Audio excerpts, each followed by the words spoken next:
Hello aspirants, welcome to this prelims master series. तो ये master series आप लोगों के लिए मैं लेकर के आई हूँ फॉर द पीजेंट मूवमेंट। यहाँ पर जितने भी हमारे पीजेंट मूवमेंट्स हैं हम इन्हें यहाँ पर डिस्कस करने वाले हैं। तो ये है पार्ट 1 ऑफ दिस सीरीज। तो चलिए स्टार्ट करते हैं with the first uprising, that is Narkelberia uprising. जो ये नरकलबेरिया अपराइजिंग है, ये जो विद्रोह हुआ था ये हुआ था 1782 से 1831 के टाइमलाइन के बीच में। तो यहाँ पर आप लोगों के लिए मैंने पहले ही बताया है कि टाइमलाइन जो है, या हम क्रोनोलॉजी जिसे कहते हैं, क्रोनोलॉजी यहाँ पर इंपॉर्टेंट हो जाएगी। लीडर्स यहाँ पर आप लोगों के लिए इंपॉर्टेंट हो जाएंगे related to a particular uprising, a particular revolt. तो यहाँ पर लीडर्स के साथ साथ the place where the revolt happens, ये आप लोगों के लिए इंपॉर्टेंट हो जाएगा, क्योंकि यहाँ से मैच द कॉलम या डायरेक्टली कोई पर्सनैलिटी से जो है रिलेटेड आपसे क्वेश्चन पूछ लेगा। किसी भी तरीके से वो पूछ सकता है, या यहाँ पर आप लोगों से या तो वो आपसे डायरेक्ट क्वेश्चन पूछ लेगा, या तो कान सीधा पकड़ेगा या घुमा करके पकड़ेगा। पकड़ना तो उसने कान ही है। तो यहाँ पर एक अपराइजिंग के लिए मैं आपको बता रही हूँ कि आपको कारण जानना इतना ज़रूरी नहीं है। कारण इतना इम्पोर्टेंट नहीं रहेगा जितना कारण जो होगा वो आपके मेंस में काम आएगा। लेकिन अभी के लिए आप इतना याद रखें कि प्री में आपका जो है क्रोनोलॉजी इंपॉर्टेंट होने वाला है, आपके लीडर्स इंपॉर्टेंट होंगे related to the particular uprising, revolt, और कोई भी यहाँ पर आपसे वो प्लेस पूछ सकता है किसी भी पर्टिकुलर रिवॉल्ट की, कि ये जो रिवॉल्ट हुआ था ये कहाँ पर हुआ था। इससे रिलेटेड जो है आप लीडर्स के नाम बताएं या इसकी क्रोनोलॉजी को देखें। वो आपसे क्रोनोलॉजी भी पूछ सकता है कि सबसे पहले कौन सी अपराइजिंग हुई, फिर उसके बाद कौन सी हुई, फिर उसके बाद कौन सी हुई। वो इस तरीके से भी पूछ सकता है, मैच द कॉलम बनाकर भी पूछ सकता है। तो यहाँ पर आपको ये इंपॉर्टेंट है याद रखना। नारकलबेरिया अपराइजिंग के बारे में पढ़ेंगे, जो हुआ था 1782 से 1831 के बीच में। ये हुआ था बंगाल के साइड, बंगाल रीजन में ये हुआ था अपराइजिंग। तो इसका एक बार आपको मैं कारण बता देती हूँ कि ये हुआ क्यों था। तो यहाँ पर मीर नाथर अली थे, मीर नाथर अली। इन्हें टीटू मीर भी कहा जाता है, he is also known as Titu Mir. इन्होंने इंस्पायर किया जो मुस्लिम टेनेंट्स थे। मुस्लिम टेनेंट्स मतलब जो मुस्लिम किराएदार थे, उनको यहाँ पर इन्होंने इंस्पायर किया, इनको जागरूक किया, इनको कहा कि आप जो हैं वो रिवॉल्ट कीजिए, you should rise against the landlords. जो लैंडलॉर्ड्स हैं आप उनके खिलाफ उतरिए, आप उनके खिलाफ जा करके अपराइजिंग कीजिए। क्योंकि ये लैंडलॉर्ड्स कौन थे, ये प्राइमरीली मोस्टली ये हिंदूज हुआ करते थे। तो यहाँ पर ये मुख्य रूप से हिंदू थे, और ये लैंडलॉर्ड्स क्या करते थे, बहुत ज्यादा जो टैक्स लगाया करते थे, मतलब बियर्ड टैक्स।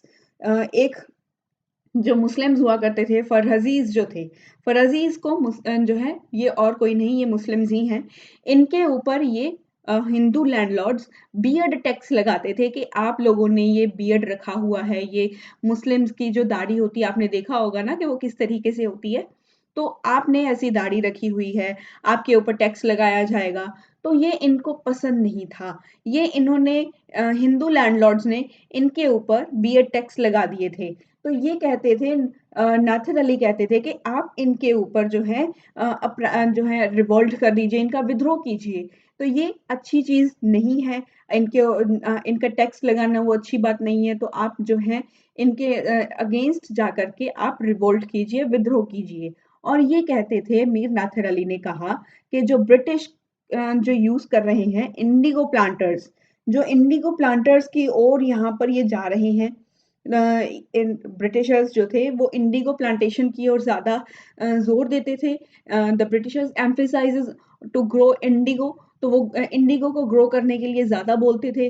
तो वो कहते थे कि आप इसके खिलाफ भी जाइए, कि ये भी जो है इंडिगो प्लांट के आप जो है इसकी कल्टीवेशन मत कीजिए, इसे उगाइए ही मत। तो आप इसके जो है खिलाफ जाइए, आप इसके खिलाफ विद्रोह कीजिए।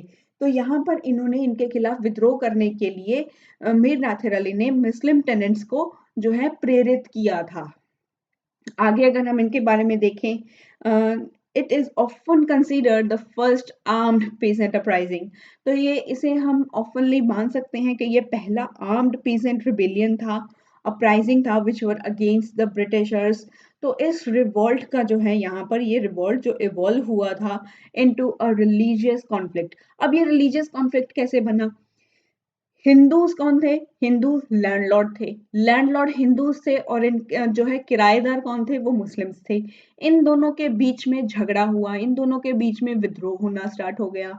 तो एक हिंदू और मुस्लिम के बीच का जो कॉन्फ्लिक्ट था, ये एक रिलीजियस कॉन्फ्लिक्ट ही तो हुआ जो स्टार्ट हुआ था। ये एक जो रिवॉल्ट था that evolved into a religious conflict. ये इवॉल्व हुआ एक रिलीजियस कॉन्फ्लिक्ट के अंदर। फिर बाद में जो है एंड ये मर्ज हो गया वहाबी मूवमेंट के साथ में, यहाँ पर ये मर्ज हो गया। फिर बाद में ये मर्ज हो गया इनटू द वहाबी मूवमेंट। ये वहाबी मूवमेंट के साथ ये मर्ज हो गया। ये कैसे इवॉल्व हुआ था? एक रिलीजियस कॉन्फ्लिक्ट के तौर पर ये इवॉल्व हुआ था। वो कैसे हुआ था? जो मुस्लिम टेनेंट्स थे उन्होंने जो है यहाँ पर जो हिंदू लैंडलॉर्ड्स थे उनके जो है उनका विद्रोह किया, जो वो टैक्स लगाते थे उसका विद्रोह करना इन्होंने स्टार्ट किया। तो ये एक रिलीजियस कॉन्फ्लिक्ट भी जो है एज अ स्टार्ट हुआ, फिर बाद में ये वहाबी मूवमेंट के साथ मर्ज हो गया। तो चलिए नेक्स्ट चलेंगे। नेक्स्ट है हमारे पागलपंथीज। तो ये इम्पॉर्टेंट है, पागलपंथीज बहुत इम्पॉर्टेंट रहते हैं। ये जो हुआ था revolt that is in 1825 to 1835, ये नॉर्थ ईस्ट इंडिया में हुआ था। जो नॉर्थ ईस्ट वाला पार्ट है ना, ये यहाँ पर इसे देखने को जो है ये रिवॉल्ट देखने को मिलता है। तो अभी इसके बारे में एक बार समझेंगे। ये एक सेमी रिलीजियस ग्रुप था। जो मेमन सिंह जो है, मेमन सिंह डिस्ट्रिक्ट है जो, यहाँ पर ये एक सेमी रिलीजियस एक ग्रुप था, जिसमें ज़्यादा अगर हम देखें तो प्राइमरीली मुख्य तौर पर हजोंग और गैरो ट्राइब्स इसमें शामिल हुआ करती थी। तो एक मेमन सिंह डिस्ट्रिक्ट है, ये एक जो है डिस्ट्रिक्ट का नाम है मेमन सिंह। यहाँ पर एक सेमी रिलीजियस ग्रुप हुआ करता था। इस ग्रुप में कौन थे? इस ग्रुप में हजोंग और गैरो ट्राइब्स के जो लोग थे वो यहाँ पर, ये ट्राइब्स जो थी यहाँ पर ये शामिल हुआ करती थी। इस डिस्ट्रिक्ट यहाँ इसमें ये शामिल हुआ करती थी। इसके बाद क्या हुआ? इस पागलपंथीज का जो ग्रुप था इसे जो है करम शाह ने जो है इसकी स्थापना की। करम शाह ने इसकी स्थापना की थी। इस पागलपंथी जो ये जो रिवॉल्ट है इसका जो है स्थापना करम शाह ने की थी। उसके बाद क्या हुआ? जो ट्राइबल पीजेंट्स थे, ट्राइबल पीजेंट था ये एक जो है ट्राइबल पीजेंट्स को लीड किसने किया था? दैट वाज बाय करम शाह सन टीपू। करम शाह के बेटे ने इस ट्राइबल पीजेंट्स को जो है लीड किया, जिसका नाम है टीपू। और इन्होंने ऑर्गेनाइज किया, ऑर्गेनाइज्ड टू रेसिस्ट जमींदार ऑपरेशन। जो भी यहाँ पर जमींदारों के द्वारा जो अत्याचार हो रहे थे उनके विरोध जो है उनको जो है इन्होंने विरोध किया उन सभी चीज़ों का। जो ज़मींदार का जो के द्वारा जो अत्याचार हो रहा था, उसका विरोध करने के लिए इन्होंने इसे संगठित किया था। पागलपंथीज़ को संगठित किया था ताकि वो जो है ज़मींदारों के द्वारा किए जाने वाले अत्याचारों का विरोध कर पाएँ। उसके बाद क्या हुआ? दे रिफ्यूज़ टू पे rent beyond a specified limit. इसके बाद इन्होंने एक जो निर्धारित लिमिट थी, इनकी एक स्पेसिफाइड लिमिट थी कि हम इस लिमिट से ज़्यादा जो रेंट है वो पे नहीं करेंगे। तो इन्होंने मना कर दिया था कि अगर आपको हमें मंथ का 500 देना है तो हम 500 ही देंगे, हम इसका 1000 नहीं करने वाले हैं। तो एक स्पेसिफाइड एक लिमिट हुआ करती थी, ऐसा नहीं है कि 500 ही था। It is just for an example, आप लोगों के लिए एक एग्जाम्पल मैंने यूज़ की है। इट इज़ नॉट कि वो 500 ही था, वो कुछ भी हो सकता है, दैट वी डोंट नो। पर लेकिन उन्होंने जो है यहाँ पर एक स्पेसिफाइड लिमिट जो थी कि इस लिमिट से ज़्यादा हम पे जो है रेंट पे नहीं करने वाले हैं। और इसके बाद उन्होंने क्या किया? इन्होंने ज़मींदार्स के जो घर थे उनके ऊपर इन्होंने अटैक करना स्टार्ट कर दिया था। Actively attack the houses of the zamindars. तो इन्होंने इस रिवॉल्ट के अंदर क्या हुआ कि इन्होंने जो ज़मींदार्स थे उनके घरों के ऊपर, उनके घर जो थे वहाँ पर इन्होंने अटैक करना स्टार्ट कर दिया था। तो इसके बाद क्या हुआ? जो गवर्नमेंट थी गवर्नमेंट ने इंट्रोड्यूस किया an equitable arrangement to protect the rights of the tribal peasants. तो ट्राइबल पीजेंट्स जो थे, इन आदिवासी जो ये जो किसान थे, इनके अधिकारों की रक्षा करने के लिए इन्होंने एक यहाँ पर जो है एक एग्रीमेंट, इक्विटेबल एग्रीमेंट ये लेकर के आए थे, ताकि जो ट्राइबल पीजेंट्स हैं इनके राइट्स को वो प्रोटेक्ट कर पाए। इनके जो अधिकार हैं उनको प्रोटेक्ट करने के लिए ये एक इक्विटेबल अरेंजमेंट, मतलब कि एक यहाँ पर न्याय संगत जो है इन्होंने व्यवस्था शुरू की थी, इक्विटेबल अरेंजमेंट इन्होंने किया था, ताकि जो ट्राइबल पीजेंट्स हैं इनके राइट्स को जो है वो प्रोटेक्ट कर पाए। लेकिन इसे भी हिंसक रूप से दबा दिया गया था, but it was violently suppressed. तो ये था हमारे पागलपंथीज के बारे में। नेक्स्ट चलेंगे विद द नेक्स्ट हमारी uprising, that is Moplah uprising.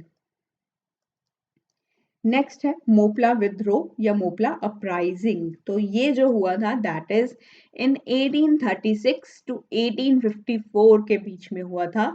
ये हुआ था मालाबार के रीजन में, जो मालाबार का क्षेत्र था यहाँ पर हुआ था।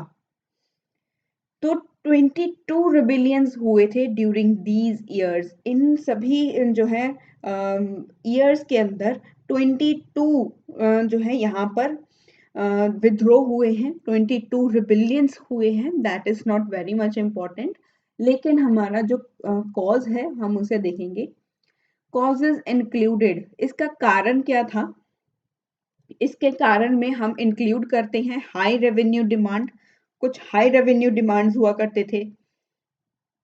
जो फील्ड था, जो लैंड था, जो फील्ड था, फील्ड की साइज को जो है वो रिड्यूस कर दिया गया था, उसे कम कर दिया गया था।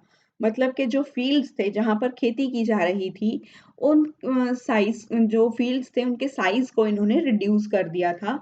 और ऑपरेशंस जो हो रहे थे बाय द ब्रिटिश ऑफिशियल्स, तो ब्रिटिश के जो अधिकारी थे, अधिकारियों के द्वारा उत्पीड़ित जो है वो शामिल हुआ करते थे। जो भी ये ऑपरेशंस वगैरह कर रहे थे ब्रिटिश ऑफिशियल्स, वो इसका एक कारण बने थे। तो ये था मोपला प्राइसिंग के बारे में। तो आज की ये वीडियो यहीं पर हम इसे समाप्त करते हैं। इसका जो है हम इसे यहीं तक रखेंगे। नेक्स्ट वीडियो में हम देखेंगे नेक्स्ट अपराइजिंग्स के बारे में। तब तक के लिए बने रहिए मेरे साथ प्रीलिम्स मास्टर सीरीज में। और अगर आज की वीडियो आपको अच्छी लगी हो तो इसे शेयर जरूर करना। Do subscribe the channel. Thank you so much for the love and support which you show towards my channel. और अगर आपको कोई भी दिक्कत आ रही है आपके प्रीलिम्स के, आपको लगता है कि आपके प्रीलिम्स में आपको दिक्कत आ रही है, आपको अभी भी आप सोचने में, अभी आपको लगता है कि क्या करना चाहिए क्या नहीं करना चाहिए, ये आपको डिस्कशन करना है, तो आप मुझसे डायरेक्टली कर सकते हैं। I will try to solve your problem. और अगर आपको किसी सब्जेक्ट के रिगार्डिंग कोई प्रॉब्लम है, या आपको किसी पर्टिकुलर टॉपिक के रिगार्डिंग प्रॉब्लम है, या आप इस तरह की और वीडियोस भी चाहते हो कि मैं किसी और के भी आप लोगों के लिए इस तरह की जो प्रीलिम्स मास्टर सीरीज है वो मैं आप लोगों के लिए लेकर के आऊं, तो आप मुझे डायरेक्टली मेरे कमेंट सेक्शन के अंदर आप मुझे बता सकते हो। I will try to solve your each and every problem.